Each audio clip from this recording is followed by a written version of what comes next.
करके जा रहे हो? हाँ, छठा कर रहा है होमवर्क। चलो जी, देखो जी, ऑथराइज शेयर कैपिटल,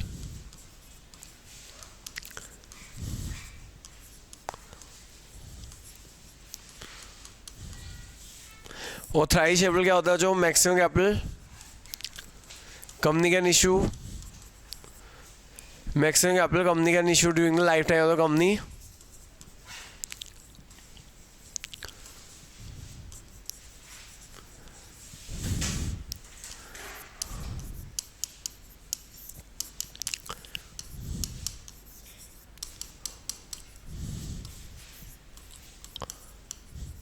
तो maximum capital company can issue during the life time of the company, it is written in the memorandum of association.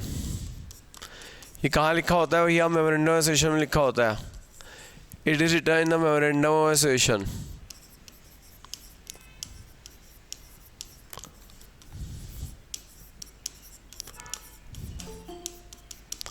तो जो authorise capital, it is the maximum capital company can issue during the life time of the company, it is written in the memorandum of association. ठीक है, तो जैसे वो example है, company की maximum capital है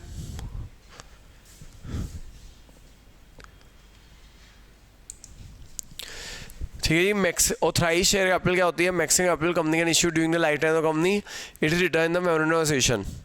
फॉर एग्जांपल, कंपनी ने कहा कि हमारी 50,000 शेयर्स होंगे 10 रुपये के, तो कंपनी की ऑथराइज कैपिटल हो गई 5 लाख। ये मैक्सिमम कैपिटल होती है जिसके ऊपर कंपनी रेज नहीं कर सकती। हाँ, बाद में कंपनी बढ़ती है, प्रूव कर दे कि हम काफ़ी अच्छी कंपनी हो गए हैं, तो इंक्रीज़ करवाई जा सकती है परमिशन लेकर। फिर जो ऑथराइज कैपिटल के बाद है अगला इशूड शेयर कैपिटल। ऑथराइज के बाद आता है issued share capital.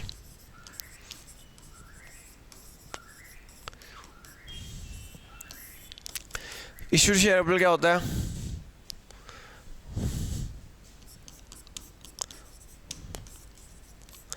It is a capital offered by the, it is a capital offered by the, it is a capital offered by the company to the public, it is a capital offered by the company to the public। तो ये वो capital है जो offer की जाती है company द्वारा public को।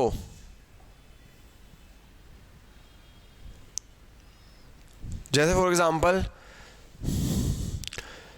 कि कंपनी को भी पैसों की जरूरत है 3 लाख रुपए की, तो कंपनी ने ऑफर कर दिया 30,000 शेयर्स और ₹10, तो 3 लाख हो जाएंगे। तो 3 लाख इशूड शेयर कैपिटल हो जाएगी। इशूड के बाद है भैया subscribe share capital. Subscribe capital होती है लोगों ने हमसे कितने लिए हैं, तो it is a capital taken by the public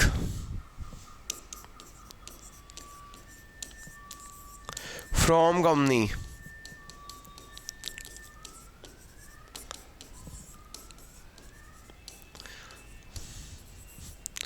तो it is a capital taken by the public from the company. ये वो कैपिटल है जो पब्लिक ने कंपनी से ली है। मान लो 30,000 शेयर इशू किए कंपनी ने, अभी लोगों ने हमसे लिए हैं 29,000 शेयर्स, तो जो लोग हमसे लेंगे उसे बोलेंगे सब्सक्राइब शेयर कैपिटल। क्या बोलेंगे? Subscribe share capital. So subscribe capital हो गई 2,90,000 रुपये हो गए सब्सक्राइब कैपिटल। ठीक है, subscribe capital it is a capital taken by the public from the company. ये वो कैपिटल है जो हमसे शेयर होल्डर लेता है। सब्सक्राइब कैपिटल हो गई 29,000 शेयर और 10, 2,90,000।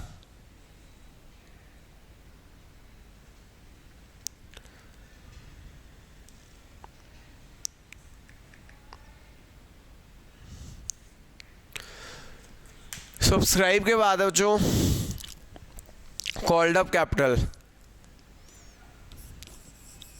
कॉल्ड अप कैपिटल क्या होती है?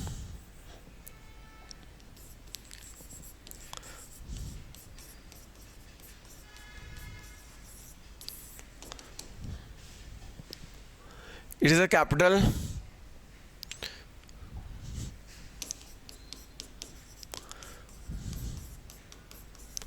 it is a capital which is called by the company from the shareholder.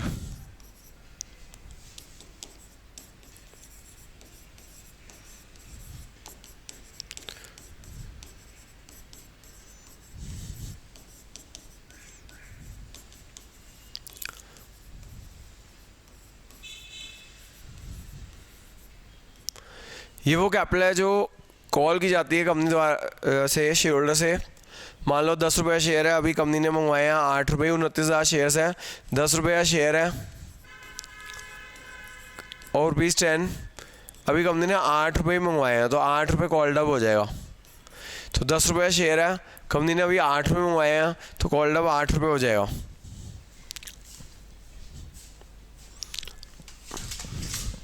तो जो कॉल्ड अप हो जाएगा 29,610, 8 कॉल्ड अप, तो 29,000 इंटू 8, कॉल्ड अप कैपिटल कितनी आ जाएगी? जो 2,32,000 आ जाएगी। तो कॉल्ड अप कैपिटल हो जाएगी 2,32,000 की। ठीक है, ये तो कॉल्ड अप कैपिटल होती है कितनी कंपनी ने कॉल की। कंपनी ने अभी तक मंगवाए हैं 2,32,000।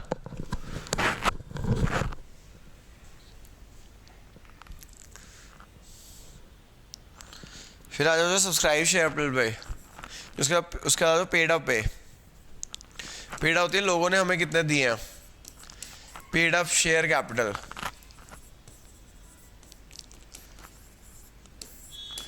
जो पेड अप शेयर कैपिटल क्या होती है, लोगों ने हमें मतलब कंपनी को कितने पैसे दिए टोटल। मान लो एक बंदा है, उसने 1000 शेयर है, उसने फाइनल कॉल 2 रुपये की नहीं दी, मतलब 8 रुपये मांगे लेकिन उसने 8 रुपये में 2 रुपये नहीं दिए। तो it is a capital paid by the, it is a capital paid by the, it is a capital paid by the shareholders to the company.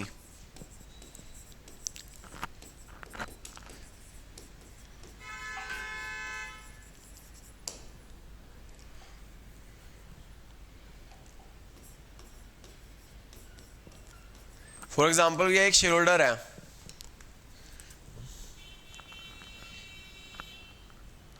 एक शेयर होल्डर है, उसने क्या कहते हैं 1000 शेयर में 2 रुपये नहीं दिए। तो हमने तो 29,000 शेयर्स पे 8 रुपये मांगे थे। 29,000 शेयर और 10 है, कॉल्ड अप 8 है, 2,32,000। इसमें से कॉल सिनेरियो माइनस कर देना, कॉल सिनेरियो माइनस कर देना। 1000 शेयर्स पे उसने 2 रुपये नहीं दिए, 2,000, तो हमें पैसे कितने मिल गए? 2,30,000। तो इसे बोलेंगे पेड अप शेयर कैपिटल।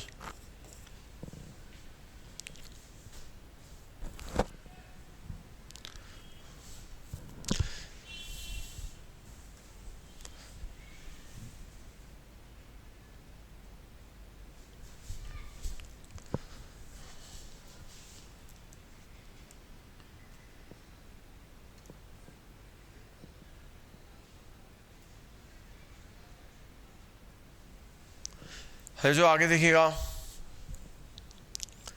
हो गया जो ज़्यादा नोट।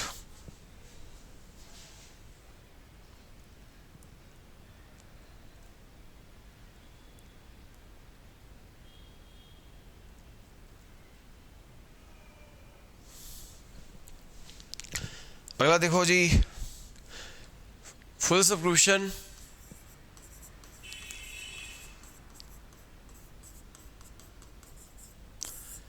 फुल सब्सक्रिप्शन क्या होती है? Application received is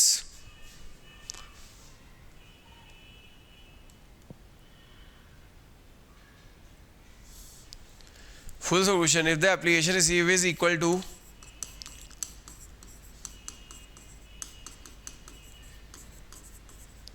if application received is equal to share issued, if application received is equal to share issued,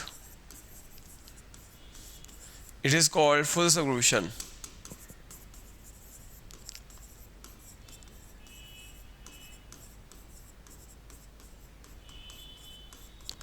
अगर एप्लीकेशन रिसीव इसके इक्वल हो जाए शेयर इशूड के, तो उसे क्या कहते हैं बेटा? फुल सोल्यूशन कहते हैं। जैसे हमने शेयर इशू किया 10,000 और एप्लीकेशन भी आ गई 10,000, तो उसे क्या बोलेंगे? Full solution.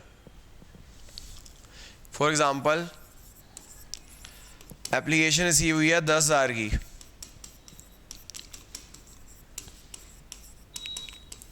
शेयर इशू किया 10,000, शेयर इशू किए हैं 10,000 एंड एप्लीकेशन भी रिसीव हो गई है 10,000।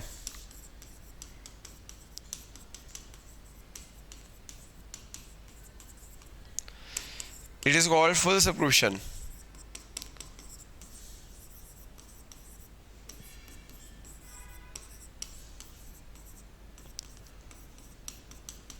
ठीक है जी, हमने 10,000 शेयर इशू किए और 10,000 एप्लीकेशन मिल गई है, तो उसे बोलेंगे फुल सब्स्टिट्यूशन।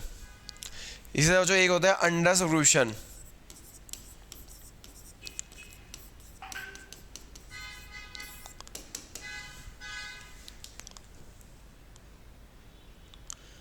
अंडर सब्स्टिट्यूशन क्या होती है? If application received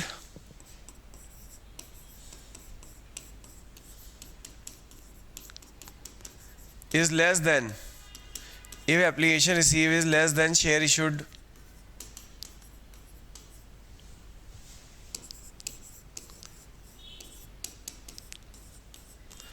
it is called under solution.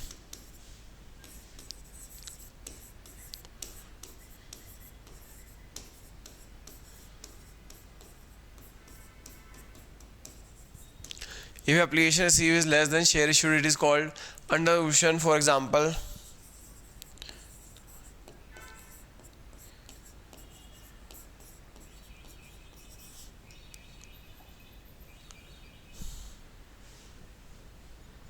Company ने इशू किए हैं 10,000 शेयर्स,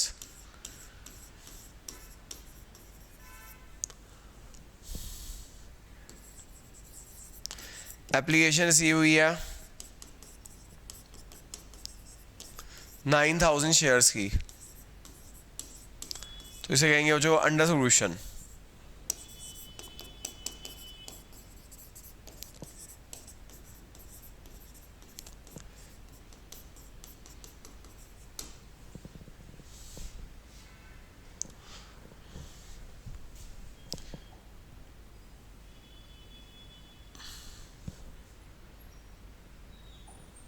फिर आ जाओ ओवर सॉल्यूशन पे।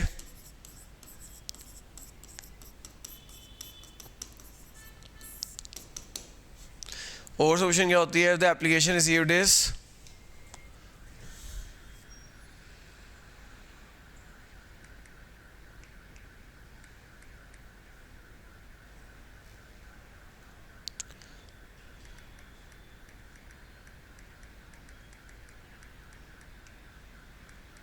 if the application received is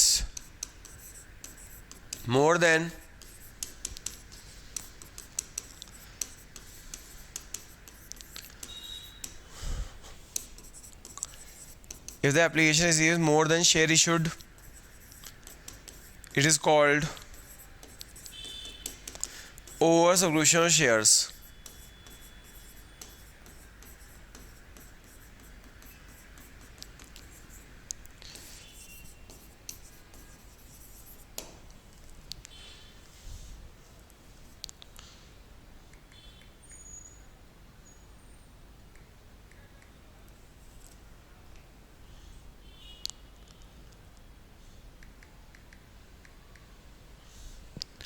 जैसे एग्जांपल है जो हमने कंपनी ने इशू किया 10,000 शेयर्स, कंपनी इशू 10,000 शेयर्स और ₹10,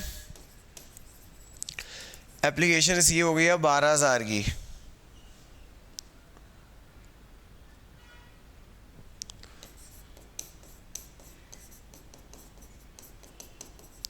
तो इसे हम कहेंगे over solution.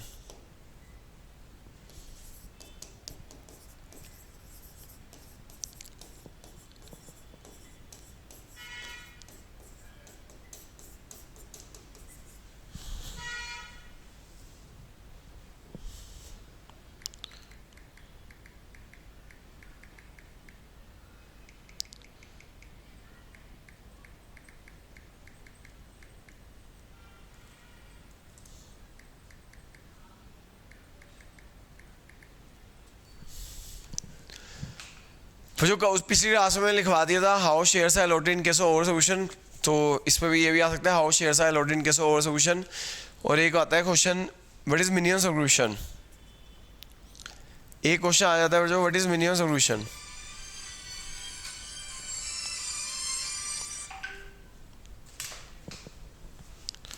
What is minimum solution.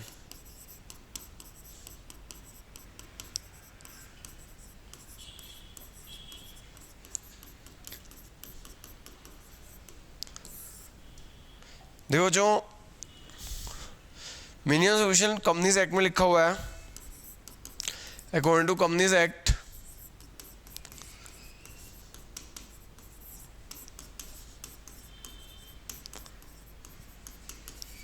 minimum solution means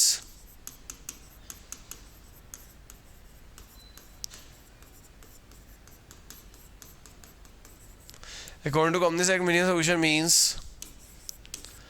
amount return in prospectus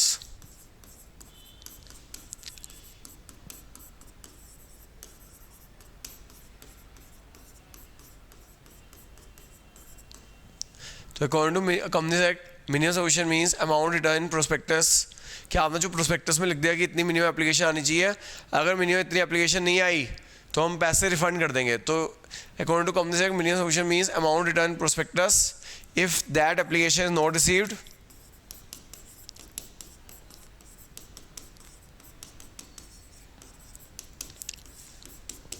company cannot issue shares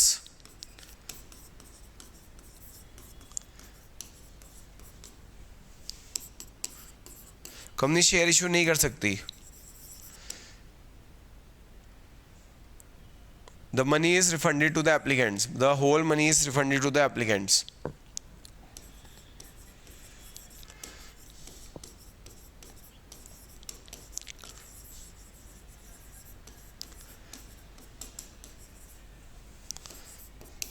फिर वो जो बाद में ना सेबी ने इसको ऐड ऑन किया, बाद में security exchange board of India ने इसको ऐड ऑन किया according to SEBI guidelines.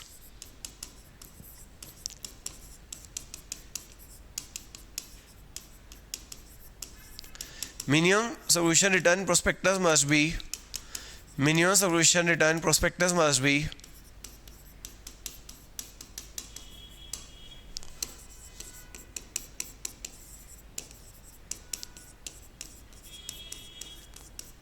at least 90% of the issue size।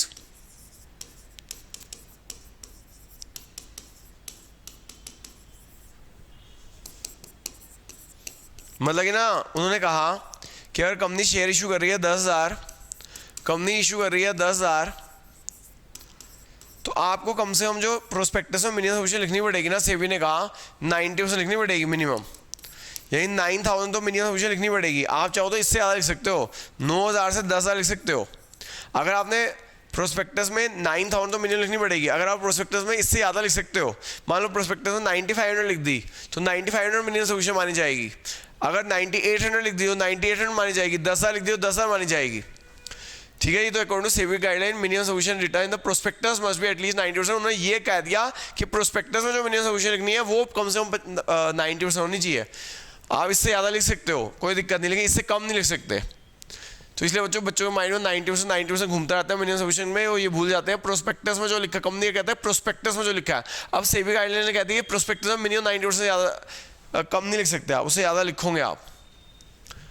ठीक है, जो हो गया। पिछली क्लास में मैंने यूजेस और सिक्योरिटी भी करा दिए थे आपको। पिछली क्लास में मैंने आपको वो करा दिया था, कहते हैं एम्प्लॉय स्टॉक ऑप्शन प्लान। पिछली क्लास में मैंने आपको ईसॉप क्या बता दिया था, और वो बता दिया था how shares are allotted in case of over solution. तो ये सीधा इश्यू शेयर्स की थ्योरी हो गई है। अगला जो है, अगला चैप्टर है इश्यू डिवेंचर्स। इश्यू डिवेंचर्स में एक ही थ्योरी का बनता है। हाँ बच्चों, इसको इरेज कर दूँ, हो गया नोट। जो इश्यू शेयर में एक ही थ्योरी का क्वेश्चन आ रहा है वो है issue debenture as a collateral security. कि what is issue debenture as a collateral security. हालांकि पिछली बार भी आपको लिखवाया था, लेकिन अब सारी थ्योरी एक साथ हो रही है तो यहाँ लिखवा देता हूँ मैं। Issue shares as a collateral security का मतलब क्या होता है? Issue of shares as a collateral security means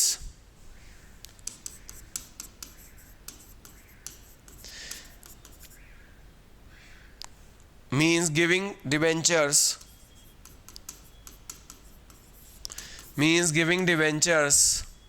as a security, उसे as a security दे देना against bank loan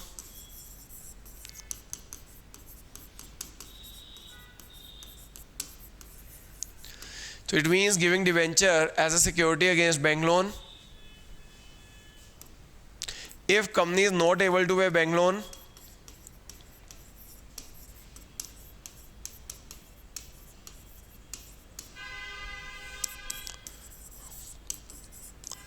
then loan is converted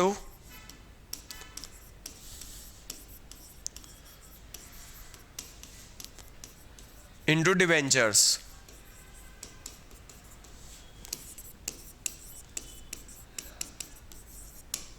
तो जो इसका मतलब होता है कि डिबेंचर को सिक्योरिटी के रूप में दे देना अगेंस्ट बैंक लोन। सिक्योरिटी किस बात की कि भैया लोन अगर नहीं चुका पाए तो लोन किस में कन्वर्ट हो जाएगा, डिबेंचर में।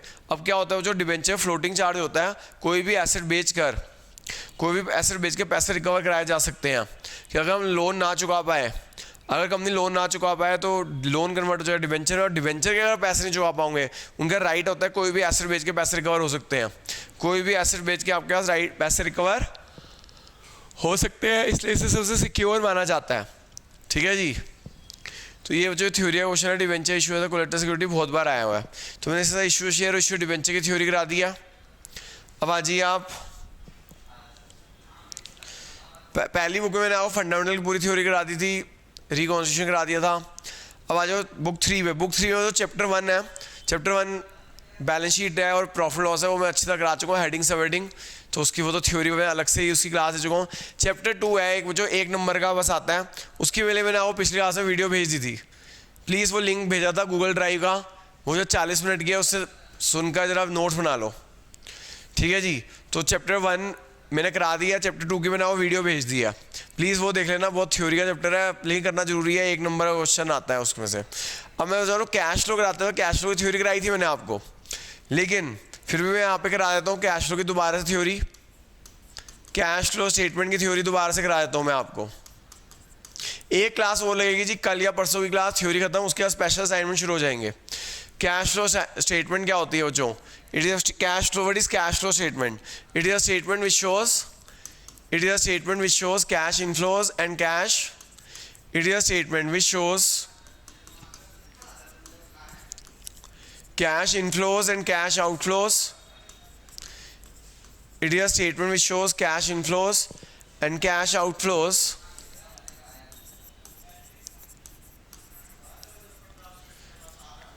by classifying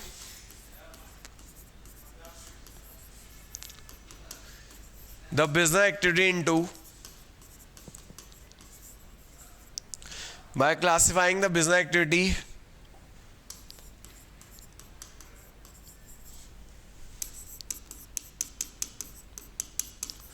into operating, investing and financing activity.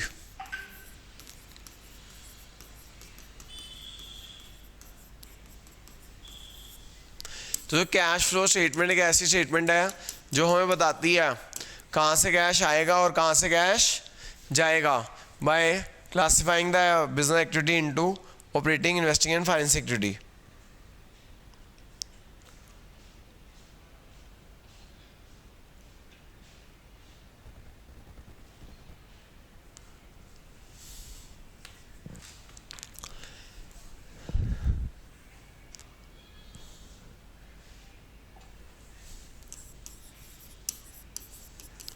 फिर है जी cash flow from operating activity.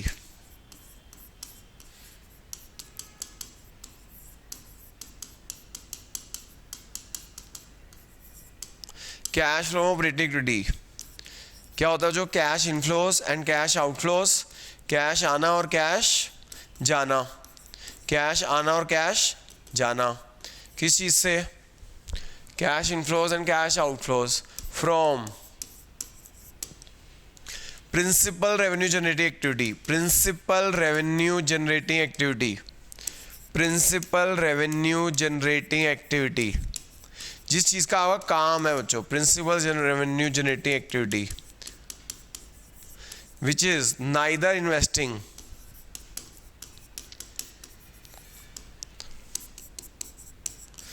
NOR financing.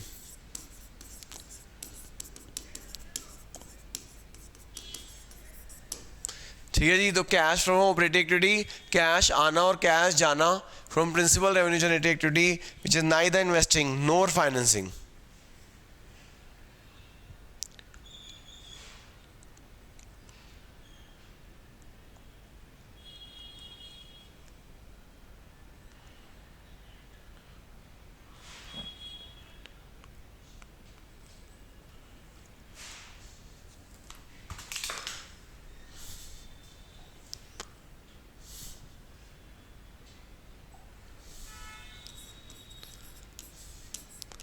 Cash flow from investing activity, cash flow from investing activity.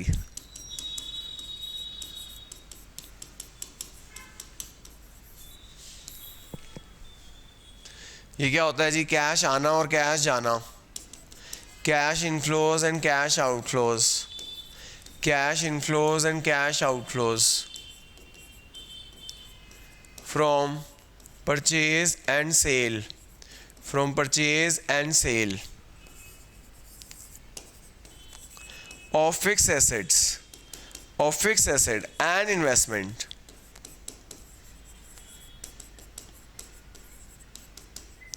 तो कैश आना और कैश जाना from purchase and sale of fixed asset and investment and their income,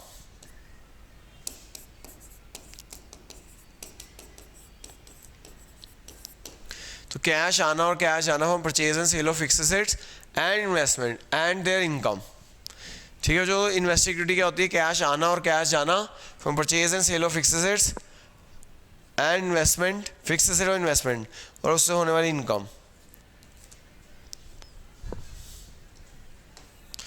जैसे उससे होने वाली income, interest dividend received.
हाँ जी बच्चों, हो गया। उसके बाद cash flow financing activity,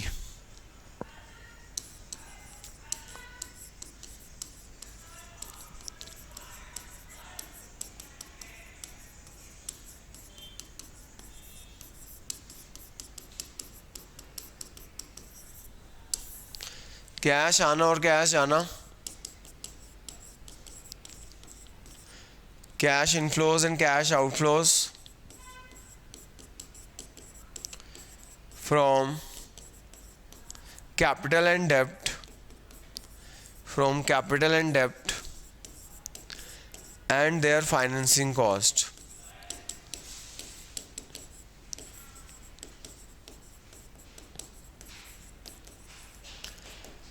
cash आना और कैश जाना फ्रॉम कैपिटल एंड डेब्ट एंड देयर फाइनेंसिंग कॉस्ट। ठीक है, इज अ फाइनेंसिंग एक्टिविटी।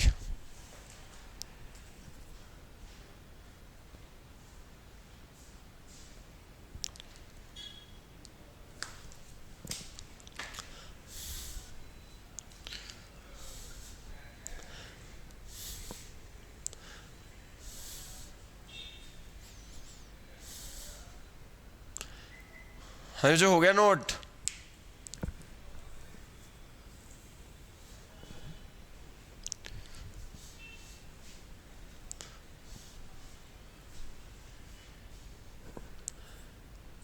आगे चलते हैं बच्चों। नेक्स्ट देखिएगा, अब जो यहाँ पे ना थ्योरी में जो पूछा जाता है ऑपरेटिंग एक्टिविटी का डायरेक्ट मेथड पूछ लिया जाता है। थ्योरी में जो क्वेश्चन आते हैं ऑपरेटिंग एक्टिविटी के डायरेक्ट क्वेश्चन पूछे जाते हैं 1 मार्क करके। तो cash flow from operating activity direct method, cash flow from operating activity direct method.